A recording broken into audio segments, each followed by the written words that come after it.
Everybody calm down. Hi, everybody. I'm Skip Elsom. Oh, I don't even have the sign on.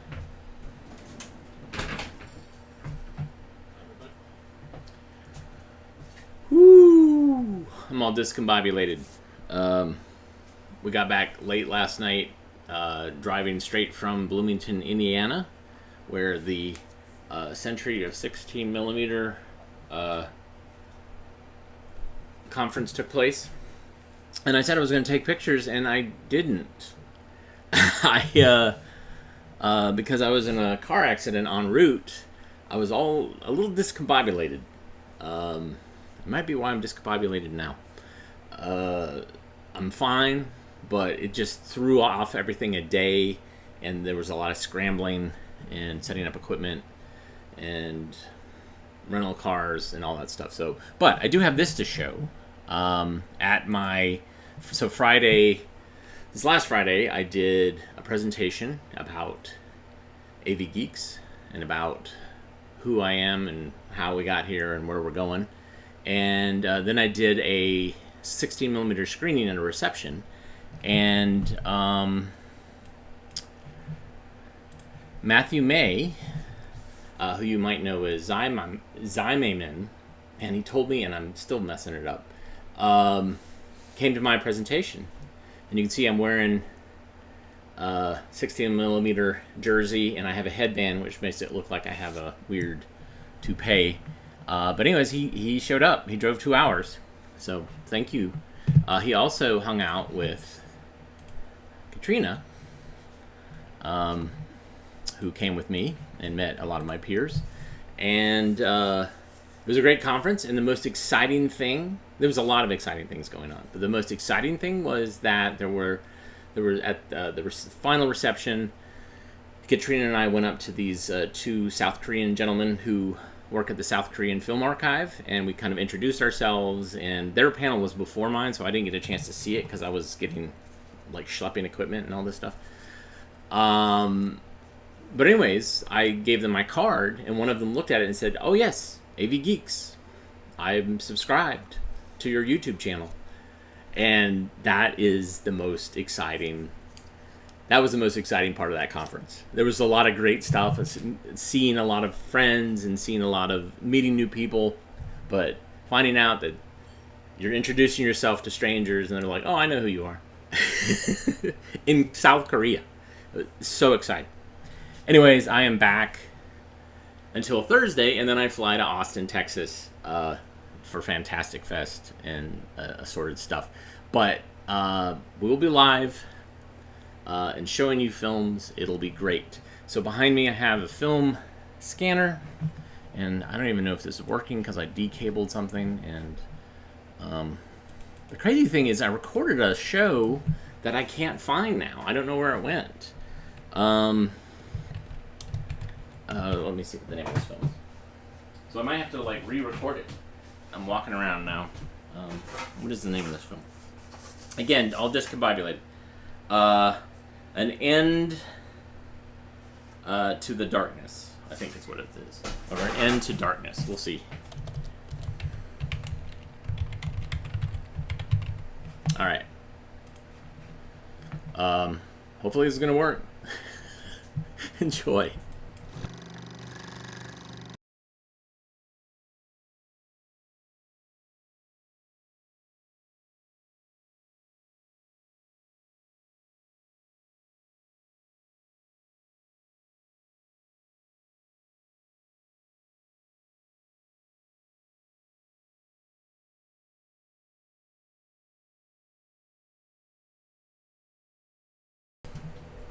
This is annoying. And then it just kind of crashed. What is going on? All right. We're gonna watch Management's Role in Health Safety. Enjoy.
Underground coal mining is one of the most hazardous major industries in the United States today.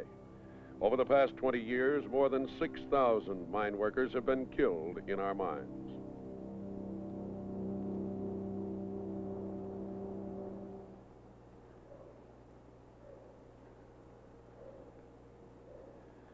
The American public has become more aware of the health and safety problem in our mines, and they have become more concerned. We must protect the health of our coal miners. Fatalities and injuries must be drastically reduced now. The best way this can be achieved is through control of the working environment and the actions of the people who work in that environment.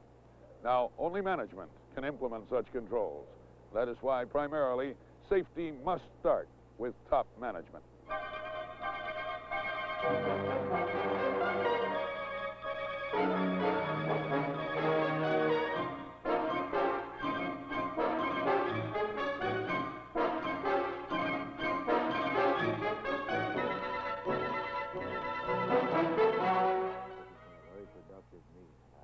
Many mining companies have their own individualized safety program or plan for eliminating accidents. Let's listen to one of the more successful mine safety programs being discussed. Enjoyed this and got as much out of it as the rest of us. Thank you, Mr. Gardner, for inviting me to a safety meeting. It's been quite informative. We're happy to have you, Ron. I'm glad to be here. I'd like to ask you a few questions, if you don't mind. Well, of course not. You go right ahead. Well, you know, Mr. Gardner, your company has an extraordinary safety record. To what specifically can you attribute this accomplishment?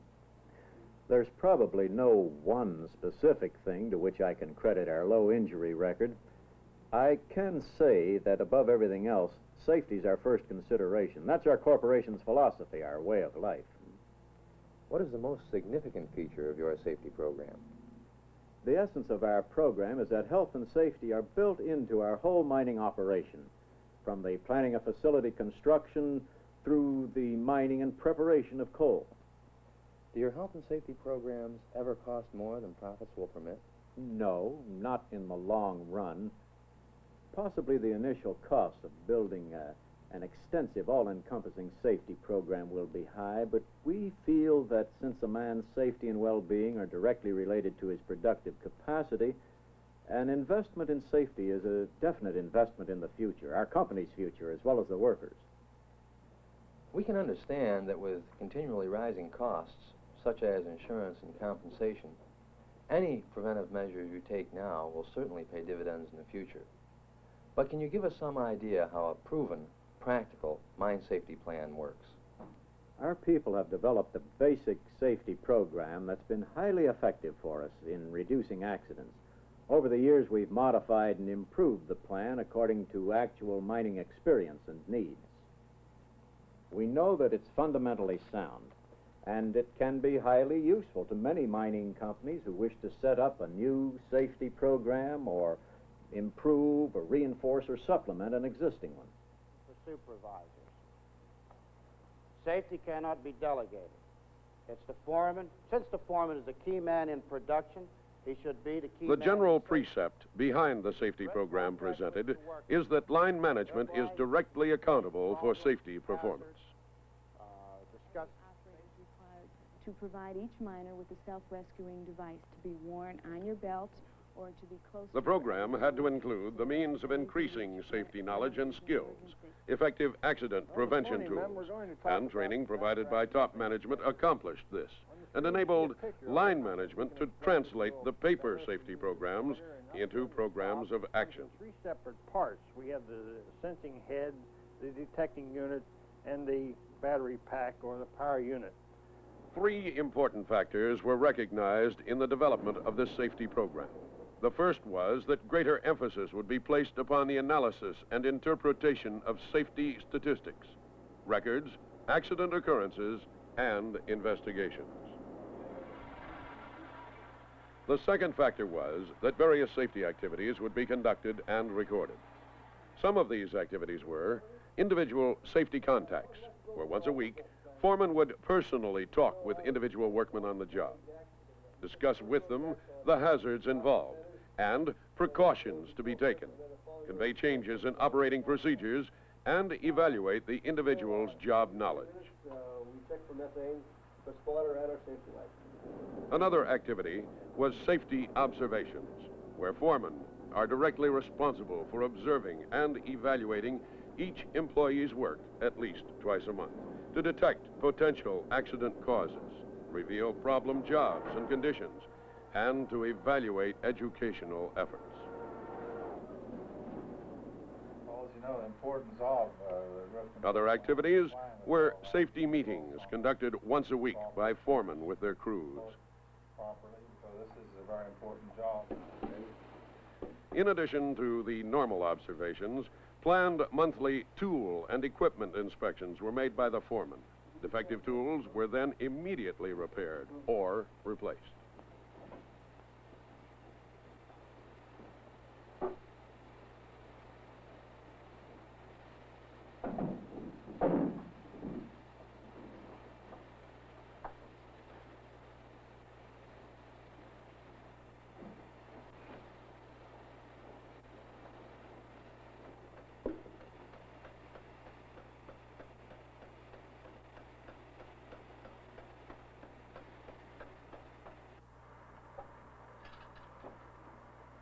The third factor in the safety program development was safety appraisal. Included in this was company mine inspections, rigid and thorough inspections with emphasis on ventilation and roof control. The more frequent and thorough the company's inspections, the fewer safety violations and less need for state or federal punitive action, and the more time and money saved.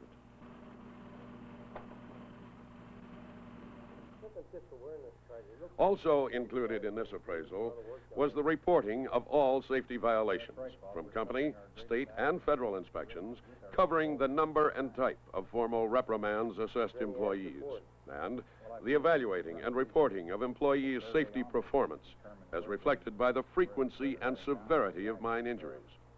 The performance records kept on each individual miner were valuable in planning individual training and follow-up needs. Information gathered from the safety activities, analysis, and appraisals was utilized to check workers' compliance with safety performance standards established by the program. It was then determined where and what changes for improvement were needed. Safety analysis of job elements is a continuing activity where everyone is involved. The need is to standardize and improve program methods according to actual on-the-job experience. Another important factor in the effectiveness of a safety plan is the time or experience an employee has on the job in performing a specific task. Statistics show that the first week on a new job is the most dangerous. A man is more prone or likely to have an accident. Even older, more experienced miners who change jobs after 20 years underground are more susceptible to accidents during their first month on a new job. Therefore, when a man is employed by a company, he should be given proper training in both job skills and safety practices, and then follow-up training in basic elemental safety awareness and practices. A miner must be provided a safe place in which to work with proper tools and machines to do his job, so that he'll be able to devote full energies to his work without danger to his life and health. It is management's responsibility to see that these conditions and materials are available.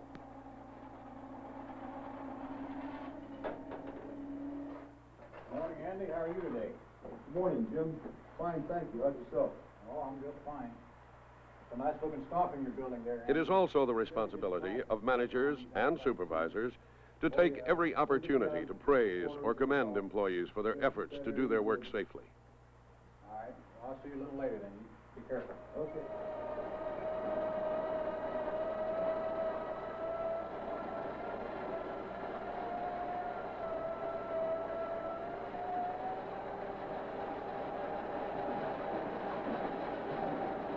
Supervisors should encourage their men to speak up or express their safety needs. They should be willing to exchange ideas on accident prevention to get the men personally involved in job safety analysis. And they should follow through to see that all good ideas are considered and acted upon. Hello, Herb. How you doing? Pretty good. Good. There's a couple of things that I noticed while I unload this car here, that where our cable goes under the piping there, it should be insulated through there. And we could use a couple of insulators for our dilly cable there, and our fire extinguisher should be put up on a post or kind of a far places where it should be actually. If this is done, and if workmen know that their ideas will be considered and acted upon, much will be accomplished toward the development of safe attitudes and behavior. Looks like they did a good job. Toward increasing morale and the overall spirit of cooperativeness, and toward reducing accidents. Got our fire extinguisher up where it's handy and get to it in case you ever have to, get to it, you can get it quicker. Anytime you have any suggestions? Presently, the Federal Coal Mine Health and Safety Act of 1969 deals with many physical elements of mine health and safety and prescribes minimum standards that must be met by management. But what we are seeking is a revolution in the mines, a revolution not only in mining technology, but also in the attitudes and behavior of both management and workers towards mine health and safety. Industry's best hope for achieving this revolution and the reduction of injuries is through an effective safety program that stresses better supervision backed by appropriate corrective action. Hey, Bill, come over here. We gotta get this thing fixed up. You can take care of that this afternoon? That looks pretty bad. The safety program should also stress adequate safety education, directed toward getting employees to think safety and act safely. He is in direct contact with the worker. This is your on and off button here. These are your control levers to control the And sufficient on-the-job training to teach the necessary skills, job methods, and operating procedures to the men who work in our nation's mining industry. Start up there and give you a little demonstration. This would be your standard. Health and safety is just one element in the total minerals utilization system, but it is one that affects not only the future of the mining industry and the individual miner, but one that affects the future of our nation itself.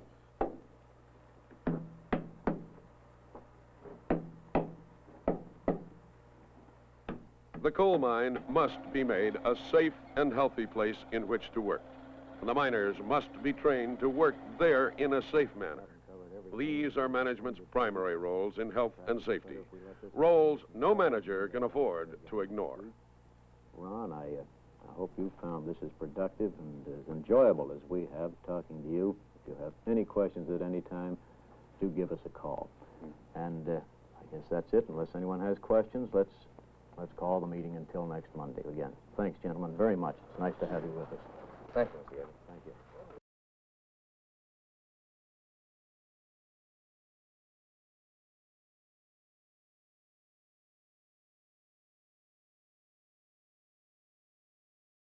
It was so high at the beginning with the creepy music and the lifting, the collapsed ceiling on it was collapsed on some top of somebody. I was like, all right, here we go, and then it got real dry. So oh well, they can't all be Shake Hands with Danger or other similar films. And there's no song, so sorry. Let's see. I did finally get the scanner to recognize because I cabled it wrong. But so here is End to Darkness. Enjoy.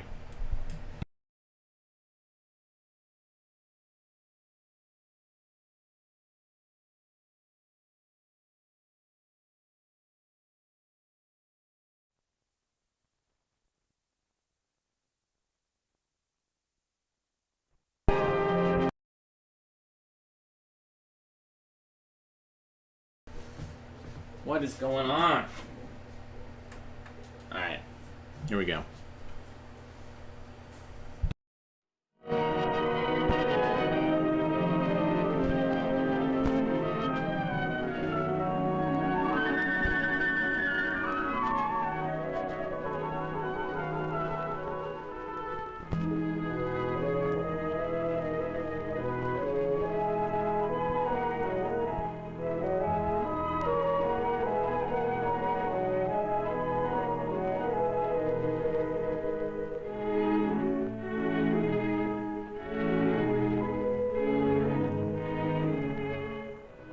Tomorrow I return to the country of my childhood, and I see it now, stretching green and infinite in my memory. I see the village of my father and his father before him. The sight of it warms me, touches my heart.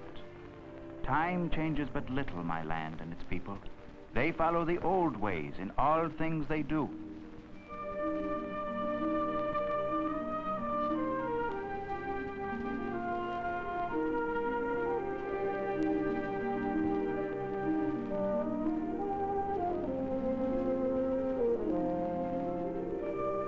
Neither my land nor its people have changed, but I have changed. The story of my life glows on the horizon of my memory like a sunset. And like a sunset, I know that God fashioned it. I remember the rice farm that was my father became mine, a rich and abundant land. I remember the golden grain at harvest time and the people who labored in my fields and looked to me as head man.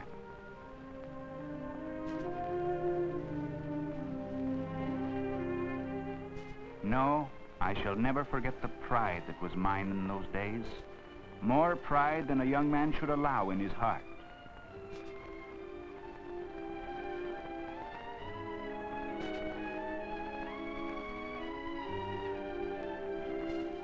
I worked with the others, filled with the joy of possession. One day, my brother Ponabea called to me.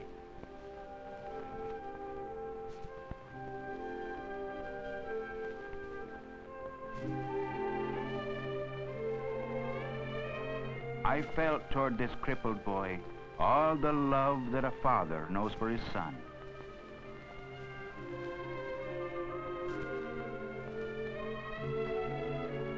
I asked my head man to take over and went off to meet Ponabea.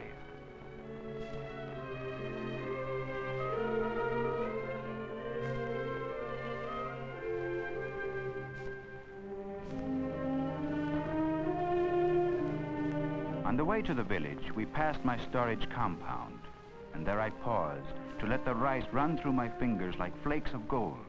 With Ponabea beside me and such riches of my own, I felt sure of myself and the world. Mostly, my world was the village of my birth. I knew its every sight and sound, its people and their ways, and I loved it as all men everywhere love home.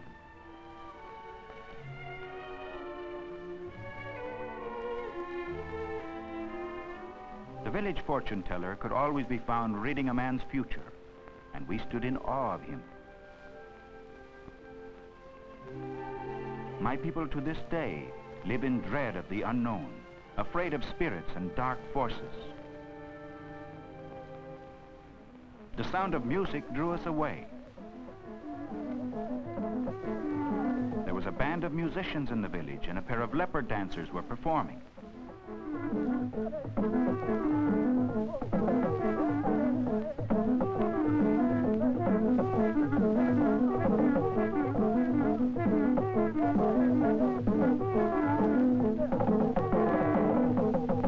Of course, I had to make certain that little Ponabea could see it all and enjoy it.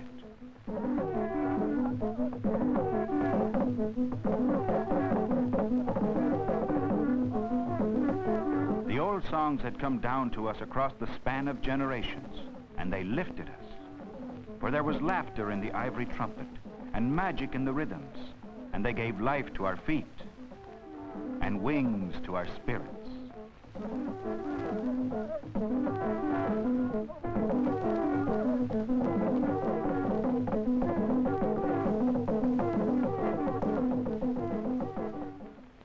But on this particular day, something happened, something unfamiliar, puzzling, intriguing. There was a newcomer in the village.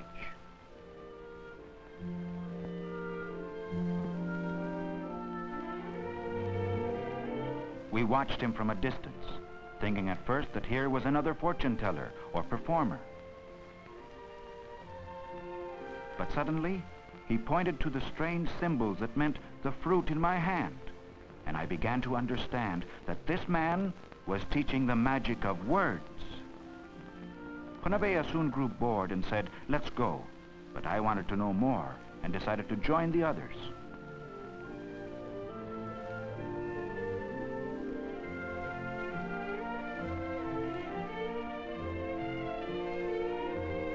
The stranger spoke in our tongue, and yet he seemed very different from my people. Ponabea and I had heard of his coming, and we knew that the village elder had denounced him. But I liked listening to him and even greeted him.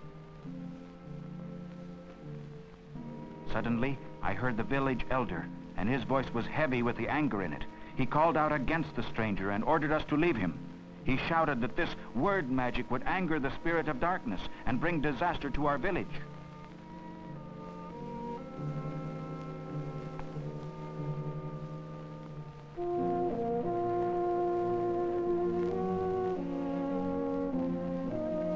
But something kept me there, in spite of the village elder. Perhaps it was because I wished to learn words. Perhaps it was something about the stranger himself. Perhaps it was that pride of mine, of which I had too much. The village elder was very angry with me and went directly to my uncle, who was a great coward and who trembled at the very mention of the spirit of darkness.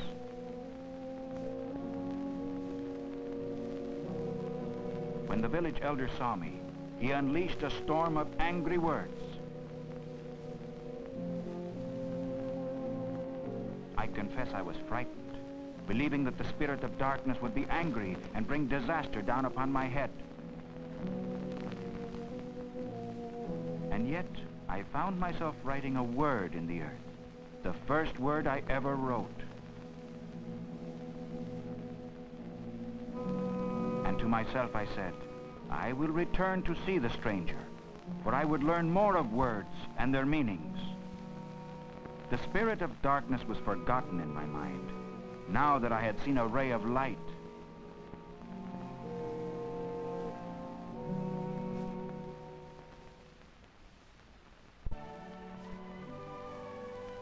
The next day, I returned to find the stranger.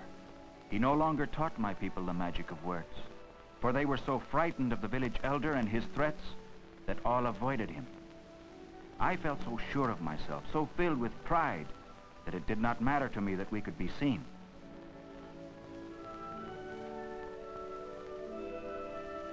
The stranger's name was David, and he told me he was a Christian.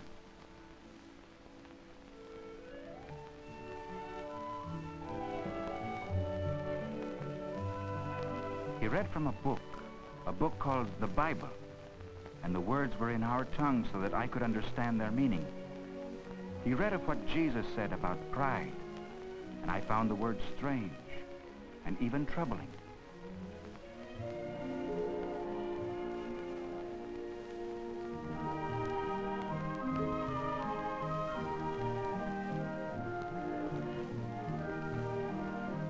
All the while there were eyes upon me, angry eyes. In a matter of hours, the spirit of darkness answered my insolence. Ponabea found me at the water hole and cried out frantically, "The rice storage, on fire! Hurry, hurry!"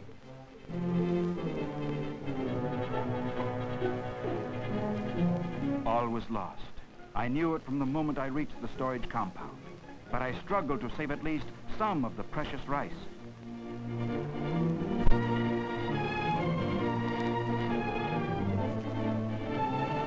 I knew that this was the work of the Spirit, that I had angered him and brought my fate upon myself. Thereafter, my world grew dark, and trouble, like the rain, fell constantly upon me. My wealth was gone, my friends abandoned me.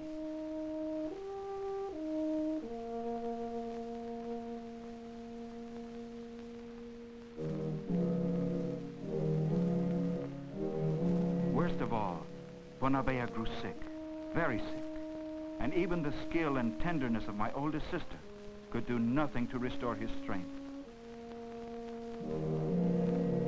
The villagers stayed at a distance, feeling sure that Punabea's sickness had been brought upon him by my wickedness, believing that the spirit was punishing me by afflicting the one I loved most in the world.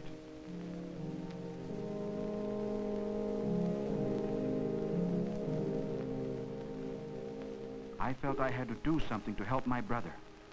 Perhaps I could appease the angry spirit. Perhaps it was not too late if I humbled myself. My pride was gone. Now there was only fear in my heart. Fear for Punabea's life. As I went to see the one who could help me, I heard David call. But I walked on, convinced that David had been the cause of my downfall.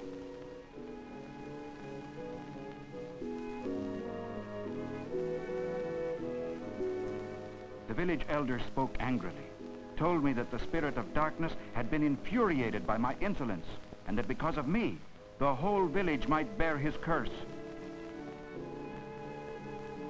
As I listened, I could think only of Punabea. Then the old man told me there was but one hope for Punabea's life. At his insistence, I went to see the old woman who lived alone at the edge of the village. It was said that the spirit of darkness lived within her, and that she alone could brew a medicine that might quiet his anger. Was it the blood of an animal she poured? What was the meaning of her strange chant?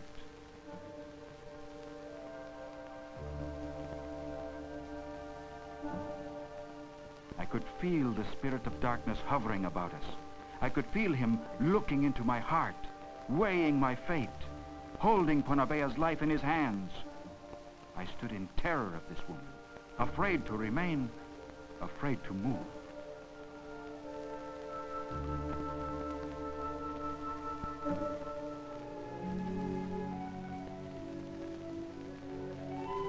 A few days later, in desperation, I went to find David. The old woman's medicine had been useless. Punabea was dying, and David was my last hope. Perhaps his Christian God was stronger than the spirit of darkness.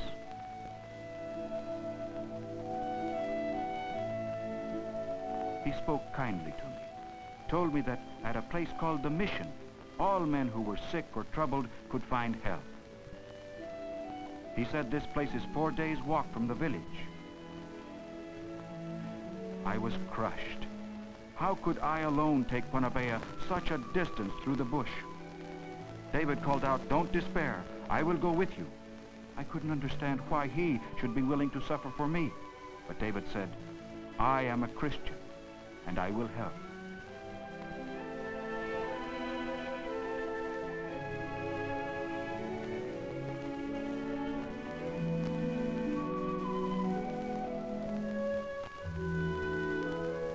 Next morning, carrying Punabea in a hammock, we left for the mission station.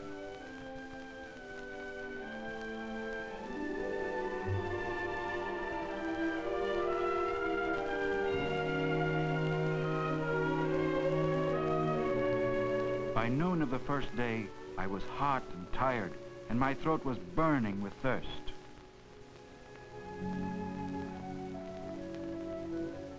After I had drunk, I looked over and saw that David was giving water to Punabea before drinking himself. I was ashamed that he had thought of Punabea before I. There was such strength and goodness in him. I was learning many things by his example. A strange man.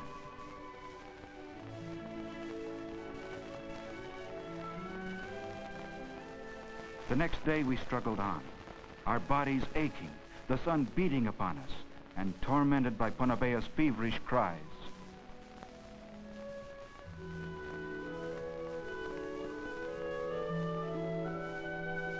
By evening of the third day, we were exhausted and stopped to rest at an abandoned rice hut.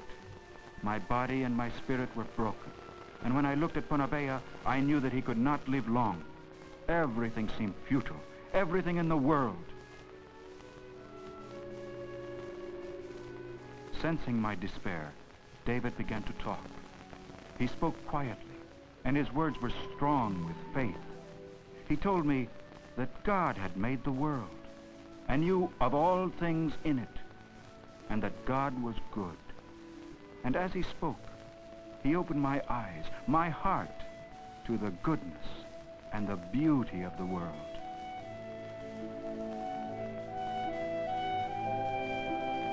David spoke of this Jesus who lived in the book, who lived at the mission where the sick and troubled found help. And as I listened, a feeling of peace came upon me. I found myself again, found new strength in my limbs, new hope in my heart. The next day, we struggled painfully on, and by afternoon finally reached the mission station. I had never seen a place like it, but David knew where to go, for he had lived here as a young man. He led me to a place he called the hospital. A missionary woman looked at Propagation. David had spoken of her. She was a nurse and the doctor's wife.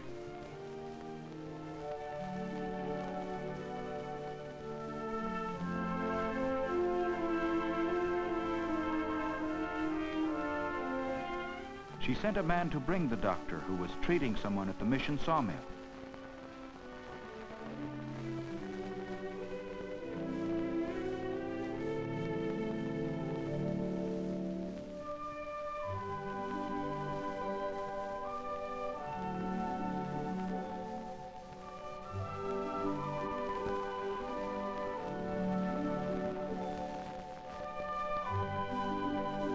When I saw him, I was amazed. I'd never seen such a tall man, and one who seemed so sure and strong. Looking at him kneel over Propagation quieted my fear. Thereafter, I remained at the mission and went to school while Propagation was in the hospital.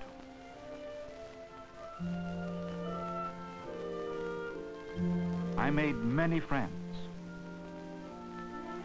In this atmosphere of freedom and fellowship, I was happier than I'd ever been before. It seemed to me that nowhere else was there so much seriousness of thought and yet so much pure laughter. In such a place as this, one could no longer believe that the spirit of darkness really existed.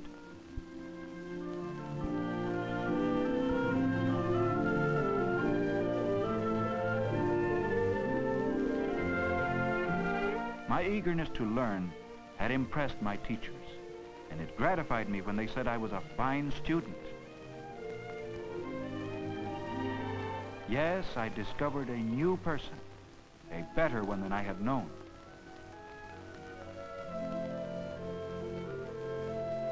Three months after I came to the mission station, I heard one of my teachers call to me. There was something strange in her voice. It was Propagation. He had been released from the hospital. He was well again. As I ran, I thanked the God of these Christians. Propagation lived. He was the same as always. Same bright eyes, same cheerful smile.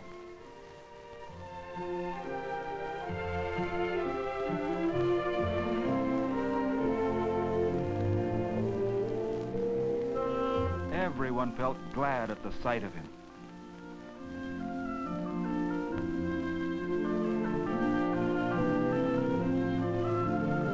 I would not let him go, for fear that this reunion might be a dream, for indeed I had dreamed of nothing else.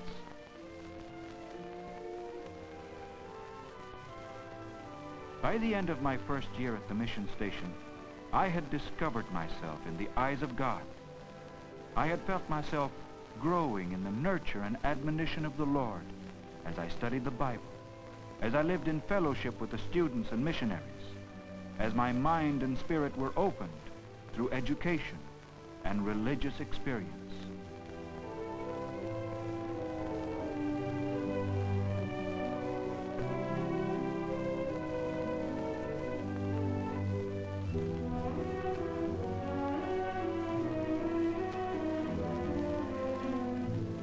Slowly, over the last 12 months, I had felt myself moving closer and closer to the decision that would change my life.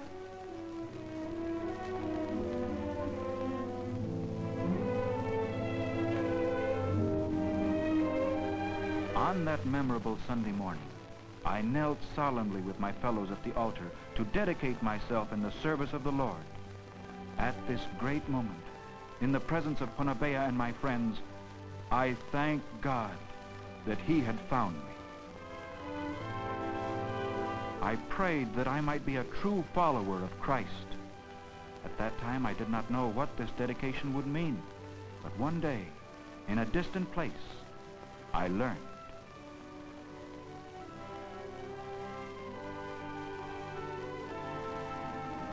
When I had finished my schooling at the mission station, I went, with the help of a scholarship, to the Booker T. Washington Institute.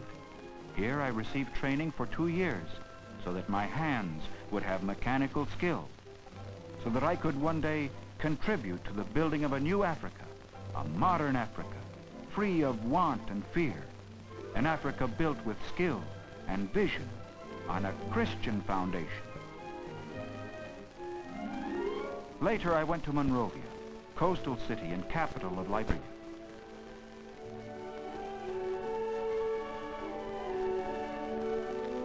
Here, I attended the College of West Africa. 12 years had passed since I first saw the mission, and I had changed. What would I have thought back in the village if I could have seen myself now, in this great city, a college student, and even at this moment, on my way to keep a very important appointment? The Secretary of State had invited 3 of us seniors at the college to confer with him at his office.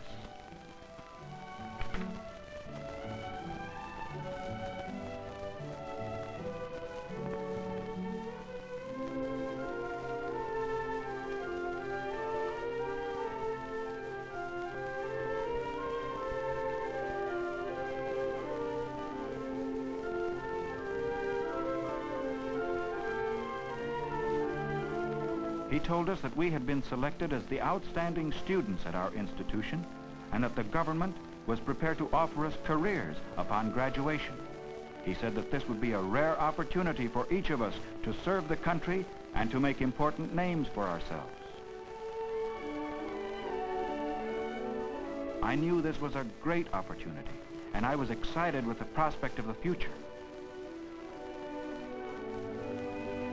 But even as he described the importance of the positions reserved for us, I saw something on his desk, something that turned my thoughts from a vision of the future inward upon myself. Yes, my thoughts turned inward, and when the conference was over, I went to the beach near Monrovia, a favorite place of mine for meditation.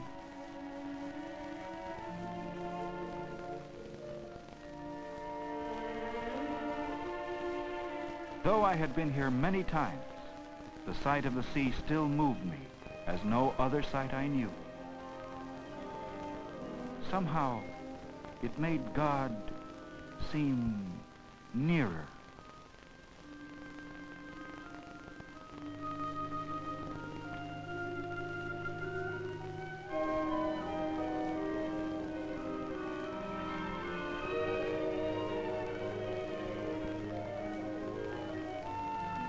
I could hear the wind in the palms, and it was like the call of the land, a voice out of the past, reminding me of my people who yet live in darkness, who live in need of me, even as I had needed David.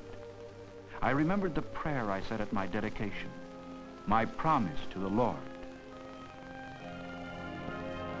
Would I follow a career in the government, or return to my people to serve them as a Christian once served me? I made my decision.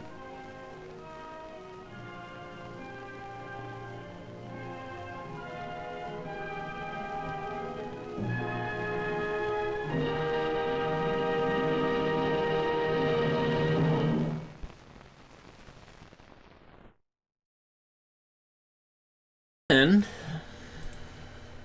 we pass the offering plate and